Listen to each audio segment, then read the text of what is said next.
प्यारे विद्यार्थियों, आज हम बीएससी फाइनल का जो अपना टॉपिक चल रहा था सॉलिड स्टेट फिजिक्स की पहली यूनिट अपनी चल रही थी क्रिस्टल स्ट्रक्चर, जिसमें हमने 3 पॉइंट पढ़ लिए थे। Simple cubic, body centred cubic, face centred cubic. आज अपना है हेक्सागोनल क्लोज्ड पैक्ड स्ट्रक्चर, यानी कि षटकोणीय सुसंतुलित संरचना। षटकोणीय सुसंतुलित घनीय संरचना। हेक्सागोनल क्लोज्ड पैक्ड स्ट्रक्चर में क्या होता है, इसमें दो षटकोणीय यानी कि दो षटकोण वाली संरचनाएं होती हैं, जिनके ज्यामितीय बिंदुओं को आपस में कनेक्टेड किया जाता है, जोड़ दिया जाता है। इनमें प्रत्येक का आधार ए है तथा ऊंचाई क्या है इसकी, सी है। अब षटकोणीय जो संरचना होती है उसमें हमने अध्ययन किया था कि एकक कोष्ठिका के प्रत्येक परमाणु पर या प्रत्येक कोणे पर एक एक परमाणु, यानी कि प्रत्येक षटकोणीय फलक के केंद्र पर एक एक परमाणु और कोष्ठिका के अंदर 3 परमाणु उपस्थित होते हैं। अर्थात अब कोऑर्डिनेशन नंबर की यदि बात करें तो कोऑर्डिनेशन नंबर जो फलक के केंद्र पर स्थित परमाणु के लिए तो कितने हो गए, स्वयं के षटकोणीय तल के लिए 6 परमाणु होते हैं, एक ऊपर वाले तल के लिए और एक नीचे वाले तल के लिए। तो इसमें क्या कहा गया है कि फलक के केंद्र पर स्थित परमाणु के लिए स्वयं के षटकोणीय तल के 6 परमाणु। ठीक है, ये तो कितने हो गए, 6। ऊपर के तल के 3, नीचे के तल के 3, कुल परमाणु की बात करेंगे तो 12। ये तो होता है इसके कोऑर्डिनेशन नंबर, समन्वय संख्या, कोऑर्डिनेशन नंबर। यदि हम बात करें इसके लैटिस कांस्टेंट की तो इसके ज्यामितीय नियतांक के लिए ए और सी लिया जाता है। क्या लिया जाता है, ए और सी, जहां सी इसकी ऊंचाई होती है। सी तो क्या होती है, ऊंचाई होती है एकक कोष्ठिका की। अब ज्यामिति से हम पहली बात यहां से इस त्रिभुज के लिए यदि हम अध्ययन करें, त्रिभुज ए वाई बी के लिए, तो यहाँ एंगल 30 डिग्री है। यदि मैं यहाँ से ए वाई निकालने का प्रयास करूं तो हम जानते हैं cos थीटा बराबर आधार बटे कर्ण होता है ना। यहाँ आधार क्या है और थीटा का मान है 30, आधार यहाँ है ए वाई, कर्ण यहाँ क्या है ए, यही है। अब अपना ए वाई का मान यहाँ से आ गया, ए वाई बराबर ए cos 30 का मान होता है √3/, ये अपने निकाला होगा यहाँ, ए वाई बराबर cos 30, यानी कि इसकी वैल्यू क्या हो जाएगी, बराबर a √3/, ये इसकी वैल्यू हो गई। अब हम ज्यामिति से देखते हैं, ये जो अपना एक अन्य त्रिभुज का निर्माण हो रहा है, ये वैसे कंप्लीट त्रिभुज का 2/3 है और ए वाई इस कंप्लीट एकक कोष्ठिका के लिए आधार है।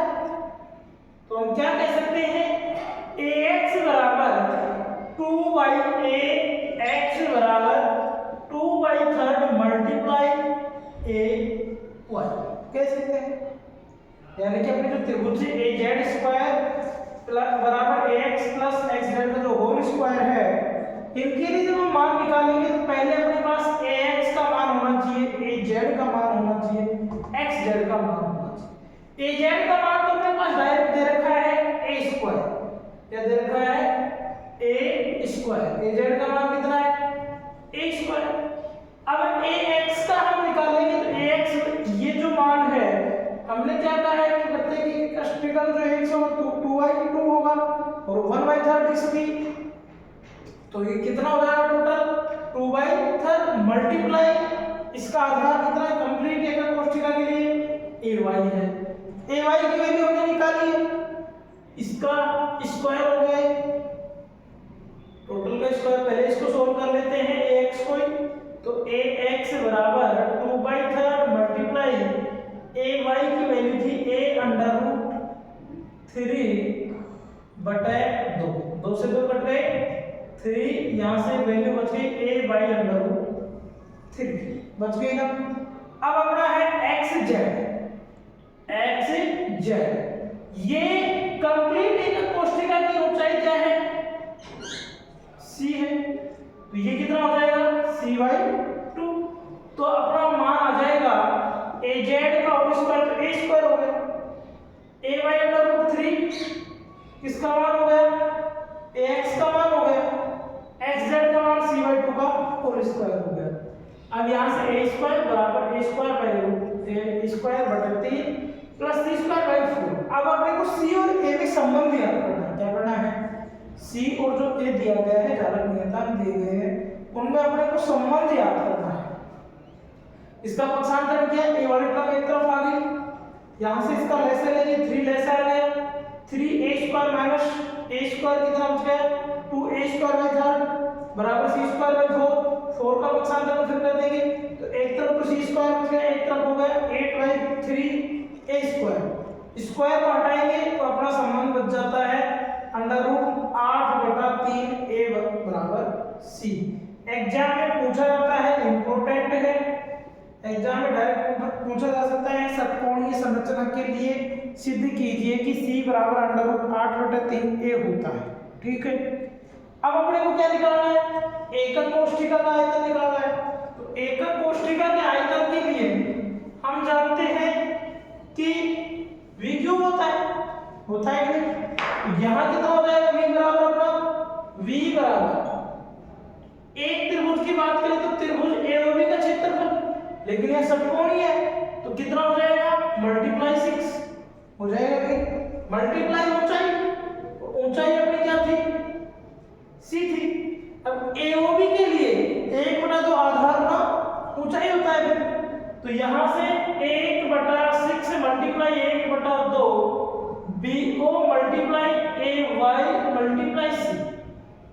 BO की वैल्यू अपने पास a है, AY की वैल्यू हम निकाल चुके हैं, तो ये हो जाएगा 6 multiply 1/2 a multiply under root 3/2 a multiply c हो जाएगा, नहीं हो जाएगा।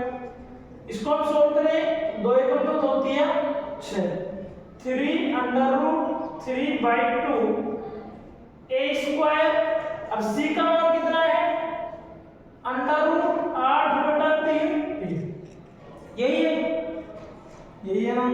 अब इसको आप सोल्व करें तो अंडर रूट 3 से अंडर रूट 3 कैंसिल आउट हो गए, 3 a स्क्वायर, इधर आपको लिख सकते हैं अंडर रूट 2 लिख सकते हैं क्योंकि इसको अंडर रूट से बाहर लेंगे तो ये क्या हो जाएगा 2 अंडर रूट 2, यानी कि हम इसको लिख देंगे 3 अंडर रूट 3 बटे 2 और इसको लिख देंगे 2 अंडर रूट 2 बटे अंडर रूट 3 लिख सकते हैं ना ऐसा, ये हो जाएगा a क्यूब। 2 से 2 कैंसिल आउट, अंडर रूट 3 से 3 कैंसिल आउट, आंसर क्या बचा अपना 3 अंडर रूट 2 a क्यूब। ये क्या आ गया अपना आयतन, आयतन आ गया नहीं ये अपना। अब अपने क्या याद करना होगा, आयतन के बाद परमाणु की संख्या याद करनी होगी प्रत्येक कोष्ठिका, और प्रत्येक कोष्ठिका या परमाणु की संख्या क्या होगी, हमने एक बात तो फिक्स पढ़ी है 12 है यहाँ, तो 12 गुणा 1/2 कितना हो जाएगा 12 गुणा 1/2, तो यहाँ से तो कितने आ गए 6 आ गए अपने पास, आए कि नहीं आए। इसमें क्या कहा गया है कि एक्स एकक कोष्ठिका के 12 कोनों के प्रत्येक कोने पर एक एक परमाणु होता है और ये प्रत्येक 6 कोष्ठिकाओं में भागीदारी करता है।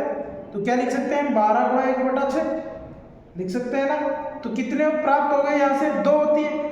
और षटफलक तल का जो है केंद्रीय परमाणु 2 कोष्ठिकाओं में भागीदारी रखता है, तो ये कितना हो गया प्रत्येक कोष्ठिका 2 गुणा 1/2, यहाँ से 1 प्राप्त हो गया अपने को। अब इसके अलावा एक कोष्ठिका के अंदर 3 परमाणु होते हैं तो इनकी प्रत्येक भागीदारी होगी, इसलिए क्या कहा है प्रत्येक कोष्ठिका परमाणु की संख्या के लिए प्रति एकक कोष्ठिका परमाणु की संख्या, भाई 12 कोनों पर स्थित है, 12 कोनों पर 6 कोष्ठिकाओं में भागीदारी करते हैं, तो 12 गुणा 1/6 बराबर यहाँ से कितने प्राप्त हुए 2 हुए कि नहीं। उसके बाद इसने कहा है कि प्रत्येक षटफलक तल का केंद्रीय परमाणु 2 कोष्ठिकाओं में भागीदारी करता है और 2 कोष्ठिका भागीदारी करेगा तो इसके अंदर भी 2 है तो 2 गुणा 1/2 यहाँ से कितना प्राप्त होगा 1। और इसने कहा इसके अंदर 3 परमाणु स्थित हैं। कितने हैं 3 परमाणु जो प्रत्येक एक से साझेदारी करते हैं तो वो कितने रहेंगे 3। तो टोटल परमाणु संख्या कितनी हो जाएगी 2 + 1 + 3 = 6 हो जाएगी ना।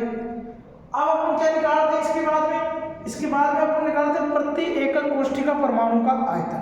प्रति एकक कोष्ठिका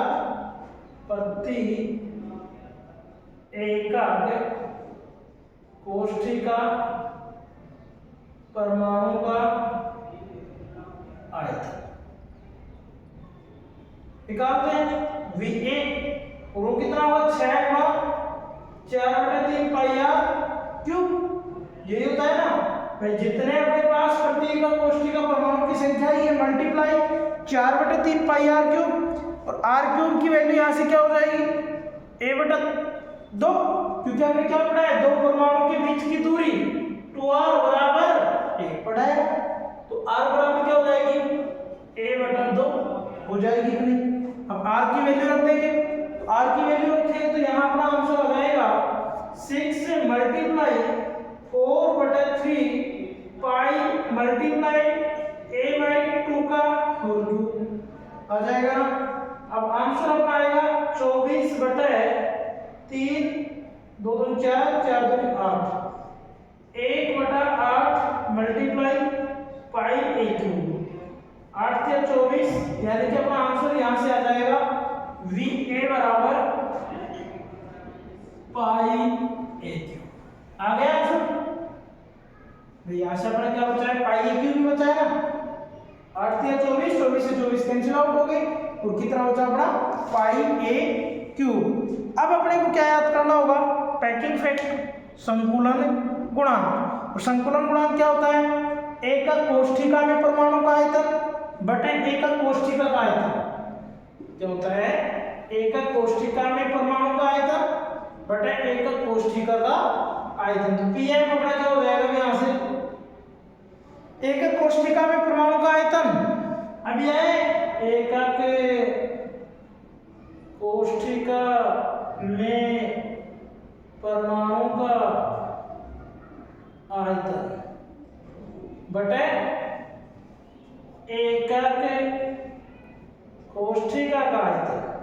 एकक कोष्ठिका परमाणु का आयतन अभी अपना है पाई a³ और इसका मान तो अपना 3√2 a³ से a³ कैंसिल आउट मान आ गया 3.14 बटे 3 गुणा 1.414।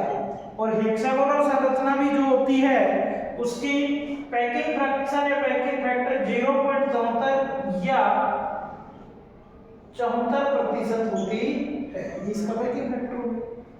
इस प्रकार से विद्यार्थियों हम जो हेक्सागोनल प्रोटोटाइप स्ट्रक्चर होती है उसमें सामान्य संख्या जालक नियतांक एकक कोष्ठिका में जो परमाणु का आयतन है उसकी बात करते हैं। उसके बाद एकक कोष्ठिका में परमाणु की संख्या की बात करते हैं और प्रति एकक कोष्ठिका में परमाणु का कितना आयतन है उसकी बात करते हैं और पैकिंग फैक्टर संकुलन गुणांक का अध्ययन करते हैं। उसके बाद में हम अभाज्य कोष्ठिका की जो मूलभूत सदिश की बात करते हैं तो वह यहाँ a वेक्टर बराबर आ जाएगा a/2 कोष्ठक i√3 - j cap, b vector बराबर ja, c वेक्टर बराबर kc। धन्यवाद। नेक्स्ट क्लास में हम मीलर सूचकांक और पेरोक्साइड जो संरचना होती है उसका अध्ययन करेंगे।